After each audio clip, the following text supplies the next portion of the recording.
नमस्कार, मैं रूपा पंडित और आप देख रहे हैं कारा न्यूज। नागपुर शहर कांग्रेस कमेटी पूर्व नागपुर प्रभाग क्रमांक 4 के हद में आने वाली कलमना, विजयनगर, धर्मनगर, नवकन्या नगर इत्यादि क्षेत्रों में सड़क, पानी, गटर लाइन जैसी मूलभूत सुविधाओं को ध्यान में रखते हुए इसका जल्द से जल्द निवारण किया जाए। इस उपलक्ष्य में धरना प्रदर्शन रखा गया था। महानगर पालिका के अधिकारियों को बार बार इस समस्या से अवगत कराया गया। इसके बावजूद पिछले 30 सालों से यहाँ की स्थिति जस की तस बनी हुई है। मैं मीडिया प्रभारी का पहले तो धन्यवाद करता हूँ जो हम गरीबों का समस्या को अपने मीडिया प्रभारी में दिखाने के लिए आए हैं। पहले तो उनका धन्यवाद करता हूँ। आज हमारे बस्ती में प्रभाग क्रमांक 4 विजयनगर, धर्मनगर, नवकन्या नगर में जो समस्या है, एक दिन का समस्या नहीं है, ये समस्या 30 साल की है। आज महानगर पालिका का अधिकारी को मैंने एक डेपुटेशन लिख के दिया कि भैया इस क्षेत्र का विकास क्यों नहीं होता। वो कहते हैं भैया ये हमारे अंदर नहीं आते, आप स्मार्ट सिटी में जाओ। स्मार्ट सिटी के पहले सीओ थे भुवनेश्वरी सीओ थे, उनको हमने लिखित रूप में दिए। उनका कहना ये है कि भैया काम तो शुरू है, आपके एरिया में नहीं हुआ तो मैं आता हूँ, आके आपके एरिया में काम शुरू करवाता हूँ। आए हमारे एरिया में, आने के बाद उन्हें मौने किए। मौने करने के बाद हमने उनसे यही कहा कि इस क्षेत्र में स्मार्ट सिटी जो आई है कितने किलोमीटर के अंदर में, इसका कुछ मैप है तो हमारे को दीजिए मैडम, ताकि हमारे को मालूम पड़ सके किस किस गरीब पे घर जा रहे हैं। उनका कहना यही हुआ कि ठीक है ना भैया, हमें समय दीजिए 8 दिन का, मैं आपको मैप अवेलेबल करवा के देती हूँ। आज तक के हमारे को अवेलेबल करके नहीं दिए मैप। आज ये समस्या समझिए 30 साल की है। फिर उन्होंने कहा कि भैया एक काम करिए, NIT वाले से बात करिए। मैंने NIT वाले के पास गया। NIT कहता है कि भैया NIT का कोई रोल कॉल नहीं है आपके क्षेत्र में, आप महानगर पालिका में जाइए। महानगर पालिका का डेपुटेशन मेरे पास 5 फाइल है, पूरी सबूत है मेरे पास। सबूत के साथ मैं थक गया हूँ डेपुटेशन दे दे के। इन लोग तीनों के तीनों ऐसा भूमिका निभाते हैं कि भैया हमारे अंदर में नहीं आते, आप उनके पास जाओ। हम उनके पास जाते हैं तो उनके कहते हैं हमारे अंदर में नहीं आते, उनके पास जाओ। हम लोग थक चुके हैं। आज 20 साल से 25 साल हो गए, उस समय से हम मुद्दा उठाते आ रहे, लेकिन हम गरीब का आवाज उठाने के लिए कोई सामने नहीं आया। मीडिया वाले को बस्ती में बुलाते हैं तो उनको डरा चमका के पैसे दे के उनको दबा दिया जाता है। हमारी आवाज आज तक के उजागर नहीं होने दिया। गडकरी साहब आए थे, केंद्र मंत्री गडकरी साहब एक भरतवाड़ा चौक में एक सभा लिए थे। उस सभा में बड़े जोर जोर से चिल्ला के कहते कि मुझे जीत के आने दो, 18 महीने का मोहलत दो। 18 महीने में मैं क्या से क्या बना दूंगा इस क्षेत्र को। आज 18 महीने कहे तो 18 साल होने जाएगा ऐसा लग रहा हमें। 18 महीने तो मोहलत निकल गया। आमदार को हमने एप्लीकेशन लिख के दिए कि आमदार से कहा कि भैया हमारे क्षेत्र में विकास क्यों नहीं होता, कारण क्या है। उनका कहना लीगल लेवल हमारे पास निधि नहीं है, हमारे पास फंड नहीं है। फंड आएगा तो हम काम करेंगे। ऐसा करते करते टाल मटोल करते करते आज 30 साल हो गया, हमारे क्षेत्र में विकास नहीं हुआ। आज डेंगू की प्रकोप इतनी बढ़ गई है गंदगी की वजह से कि आज दर्दनाक मौत हो चुकी है। आज भी एक मौत हुई है जगेसर पानी की, और हमारे प्रभाग क्रमांक 4 में 4 मौत हो चुकी है। गली गली में आज आप जाके सर्वे करके देख सकते हैं कितने लोग बीमार हैं, माताएं बहनें। आज इन लोग जो बैठे हैं कोई पैसे से लाए हुए लोग नहीं है, ये सब अपने अपने समस्या से आके यहाँ पे बैठे हैं। मांग पूरी नहीं हुई तो आगे क्या करोगे आप? हमारी मांग यही है प्रशासन से, अगर हमारी मांगे पूरी नहीं की तो हम बीच रोड में आंदोलन करेंगे। रोड से आंदोलन नहीं माने तो हम बीच पटरी में बैठेंगे। ये हम उनको आखिरी सूचना दे रहे हैं कि अब जाग जाओ प्रशासन, महानगर पालिका, NIT, स्मार्ट सिटी, जितने भी पद डिपार्टमेंट के, MMC के, जो भी जितने शासन के जितने अंदर में आते हैं उतने लोग को मैं ये सूचना दे रहा हूँ कि आपको ये आंदोलन करके मैं सूचना दे रहा हूँ कि आप होश में आ जाओ, वरना हम ऐसा आंदोलन करेंगे कि रेल के पटरी में सोएंगे। ये हमारा आपसे गुजारिश है। मंपा के अंदर में है तो आए हमारे से बात करें, बस्ती का समस्या। मैं सोनू साहू, कांग्रेस कमेटी प्रभाग अध्यक्ष, सभी प्रपास मंपा आयुक्त से, NIT से, स्मार्ट सिटी से हाथ जोड़ के विनती करता हूँ कि इस समस्या को गंभीरता से ले, वरना हम क्या करेंगे हम किसी को बता के नहीं करेंगे। बहुत हो गया आपका तानाशाही।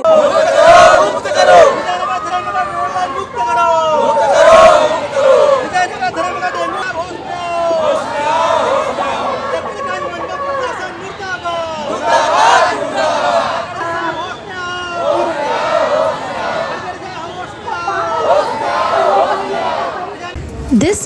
is sponsored by Pranals Fitness. Kargil विजय दिवस के उपलक्ष्य में शहर के देशपांडे सभागृह में भोसला मिलिट्री स्कूल की ओर से एक कार्यक्रम आयोजित किया गया था, जिसमें प्रमुख अतिथि के रूप में पुलिस आयुक्त अमितेश कुमार उपस्थित थे, तो वहीं guest of honour air marshal Ajit Bhosale, पूर्व AVSM VSM वाइस प्रेसिडेंट उपस्थित थे। इस दौरान देशभक्ति गीतों पर आधारित कार्यक्रम आयोजित किया गया था, जिसमें बड़ी संख्या में लोगों की उपस्थिति देखी गई। सबसे महत्वपूर्ण बात यह है कि ये पांचों युद्ध हमारे ऊपर लादे गए। भारत हमेशा वसुधैव कुटुंबकम के पक्ष में रहा है और हमने कभी किसी के ऊपर आक्रमण नहीं किया है और ये पांचों युद्ध हमारे ऊपर लादे गए। इसमें से 4 युद्ध हमारे पाकिस्तान के साथ हुए थे और एक युद्ध 1965 का चीन के साथ हुआ। पाकिस्तान के साथ पहला युद्ध हुआ था 1948 में, जो कि कश्मीर और उनकी वादियों के लिए सीमित था ज्यादातर। दूसरा युद्ध का पाकिस्तान के साथ हमारा 1965 में हुआ था, जो जम्मू के एरिया में और नीचे दक्षिण में पुंछ, डोडा, राजौरी या बसंतर नदी तक सीमित था और कुछ एक और हालत थी। और 1971 की लड़ाई में पूर्वोत्तर सीमा के ऊपर हमने लड़ाई लड़ी थी। उसके बाद साथ साथ पंजाब, राजस्थान के रेगिस्तान में भी लड़ाई हुई थी। पर इन सारी लड़ाइयों में कभी कारगिल क्षेत्र में लड़ाई नहीं हुई। वो इसलिए कि कारगिल का जो भूभाग है वो भयंकर दुर्गम किस्म का भूभाग है। वहां की जो वातावरण है वो भी आदमी का रहने के हिसाब से भी कठिन है। इसलिए इन सारे सालों तक कारगिल में कभी युद्ध नहीं हुआ, पर ये 1999 में कारगिल का युद्ध हुआ। थोड़ा संक्षेप में जान लेते हैं कि ये कारगिल का युद्ध क्यों हुआ। तेरे उन जानिसारों, जांबाजों, शहीदों और मुहाफिजों को सलाम है, सलाम है, सलाम है, जिन्होंने अपनी बहादुरी की कलम से फतह की एक और बेमिसाल तारीख लिख दी।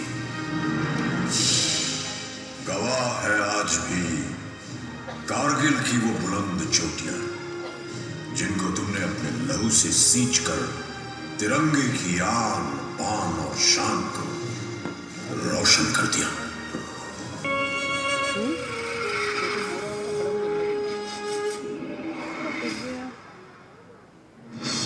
सन 1999 पड़ोसी मुल्क पाकिस्तान ने बगैर किसी आभास के अपने सैनिकों को LOC पार कर भारत की सीमा के अंदर भेज दिया। जनरल परवेज मुशर्रफ। जनरल का प्लान सीधा और साफ था। सर्दियों की चरम पर प्रशिक्षित कमांडोज को जिहादी जामा उड़ाकर भारत की सरहद के पार भेजना, वहां पोस्ट और बंकर पर कब्जा करके कश्मीर और लद्दाख को जोड़ती कड़ी को तोड़ना। द्रास सेक्टर की मुश्को घाटी, मारपुला रिज लाइन, कारगिल के आसपास काकसर, बटालिक सेक्टर, चोरबाटला सेक्टर और सियाचिन के दक्षिण में तुर्तुक पर पाकिस्तानी फौज ने धोखे से अपना कब्जा जमा लिया था। लेफ्टिनेंट सौरभ कालिया की अगुवाई में निकली पेट्रोलिंग पार्टी बड़े रहस्यमय ढंग से गायब हो गई थी। कुछ दिनों के बाद उनका क्षत विक्षत शव पाकिस्तानी सेना ने हमें सौंपा। जिस निर्दयता से उन्हें मारा गया था, प्रशिक्षित पाकिस्तानी फौजियों की ही कुचेष्टा थी। तत्कालीन प्रधानमंत्री श्री अटल बिहारी वाजपेयी पड़ोसी देशों के साथ सद्भावना में विश्वास रखते थे, पर पाकिस्तान के इस छुपकर हमला करने की साजिश से वो अत्यंत क्षुब्ध हो उठे। हम शांति चाहते हैं, ये तो दुनिया ने देखा। अब दुनिया ये देखेगी कि हम शांति की रक्षा के लिए और अपनी शक्ति का भी प्रदर्शन कर सकते हैं। लड़ाई के परिणाम के बारे में भी मेरे मन में कोई संदेह नहीं है। हमारी विजय निश्चित है और हम विजयी होकर दिखाएंगे। उन्होंने देश की तीनों सेनाओं को बगैर एक पल गवाए दुश्मन की गोली का जवाब गोलों से देने का आदेश सुनाया। तो भारतीय सेना ने तुरंत एक्शन लेते हुए युद्ध का ऐलान कर दिया।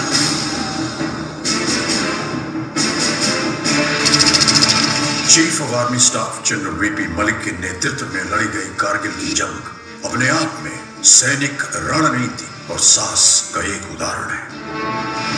ऑपरेशन का नाम था ऑपरेशन विजय। थल सेना दुश्मन को खदेड़ रही थी, अब आसमान से आग बरसाने की पारी थी।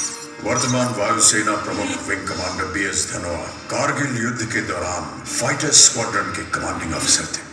स्क्वाड्रन लीडर अजय आहूजा, के नचिकेता और स्क्वाड्रन लीडर रघुनाथ नाम्बियार जैसे दिलेर फाइटर पायलट भी कारगिल के हवाई हमलों में नायक के तौर पर उभरे।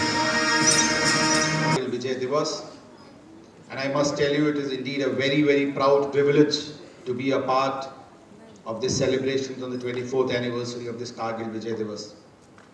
It was indeed a very pleasant occasion to take the very smart guard of honor by the young cadets of the Bhosla Military School, the very disciplined, well turned out, confident young cadets, equally confident horse riders and the well-trained horses, the very nice wreath-laying ceremony, and in a very disciplined atmosphere, the whole parade there was commanded, for which I must thank and congratulate the commandant of the Bhosla Military School and all their instructors who are playing a very, very pivotal role in molding and guiding the young cadets in the Bhosla Military School.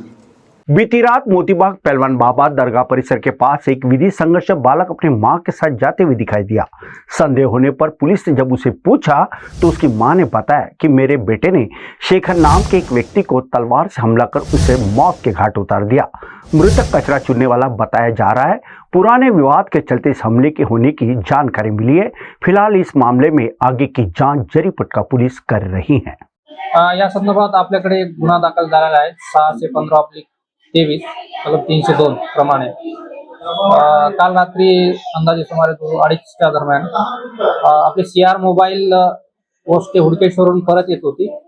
परत येता दरम्यान मोतीबाग पहलवान बाबा दरगाह जवळ सार्वजनिक रोडवर एक विधी संघर्ष बालक तिथून पळून जात असताना दिसला। त्याच्यासोबत त्याची आई पण होती।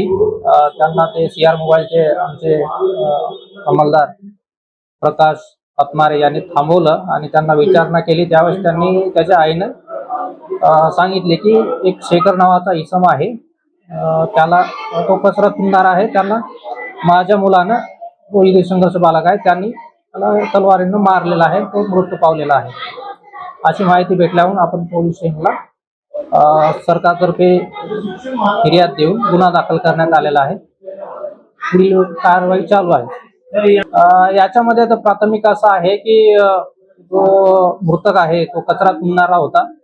हा विधी संघर्ष बालक पण त्याच एरियामध्ये राहणारा होता। यांचे थोडं वाद झाले होते पहिले। विधी संघर्ष बालकाला तो मृतक जो आहे त्यांनी एका छोट्या शस्त्रानं त्याच्या पायाला वार केला होता। त्याच्याच तो राग धरून तो घरी जाऊन तो त्या तलवार घेऊन आला आणि त्या तलवारीने त्याच्यावर वार केले आणि पावसाचं हे असल्यामुळे त्या घटनास्थळी इतर लोक काही नव्हते।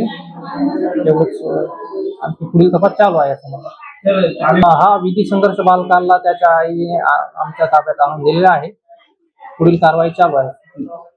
तपासात बघता येईल आणखी आता सध्या तरी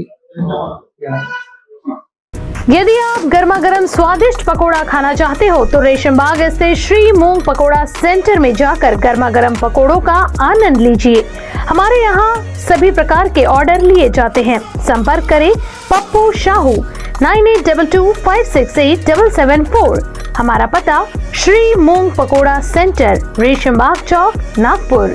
गुरुवार की रात पड़ोले नगर हनुमान मंदिर के पास नंदनवन में रहने वाला आरोपी सूरज लक्ष्मण राव रक्षक इसने घरेलू विवाद के चलते अपनी बहन की हत्या कर दी।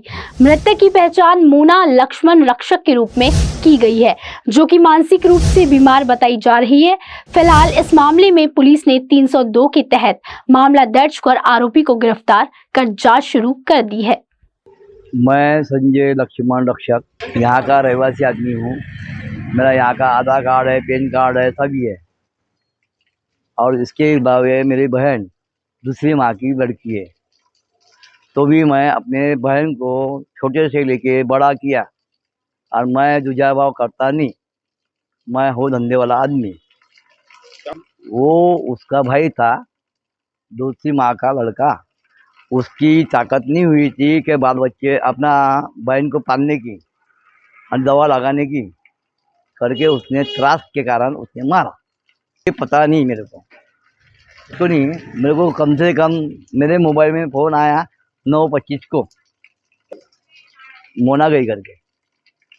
नहीं मैं नहीं आया, मेरे कोई बड़े बड़े भाई के लड़के आए थे, उन्होंने देखे, फ़ोटो निकाले, सब कुछ निकाले, क्या क्या है, अभी यहाँ पर लाख लगा दिया, अभी यहाँ पर लाख लगा रहा हूँ मैं। उसको तरस हो गया था, पैसे नहीं जमते थे उसके बाद में दवा पानी लाने के लिए, और क्या है।